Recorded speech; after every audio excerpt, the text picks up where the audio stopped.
sa Malacanang na isang public service announcement na magpapakita ng epekto sa iligal na droga sa isang pamilya. Ayon kay Communications Secretary Martin Andanar, nakatakdang ipalabas ang naturang short film sa September 1st sa mga sinihan, ilang TV networks at maging sa internet. Tatagal ang nasabing video na mahigit 2 minuto na siya namang dinirect ng batikang direktor na si Brillante Mendoza na siya rin nagdirect sa unang State of the Nation address ni Pangulong Rodrigo Duterte. Sinabi rin ni Andanar na nagkaroon na ng pagkakataon ng Pangulo na mapanood ang napapanahong video at nagustuhan niya ito ng Pangulo. Ang PSA na lalabas under the Duterte administration. So ito ulit ay gawa ng ating direktor na si Brillante Mendoza.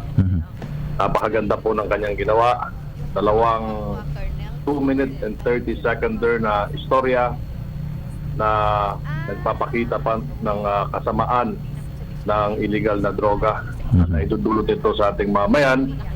At itong 2 minute and 30 seconder ay ipapalabas po ito sa ating mga sinihan. Ngayon, commit na po ang SM Cinemas, mahigit 300 sinihan sa buong bansa na ipapalabas nila itong obra ni Brillante Mendoza. At ang maganda po dito ay hindi tayo siningil ng SM. Libre po ang pagpapalabas nito. Ang pakiusap natin sa kanila ay mula ngayon September 1 hanggang December 30.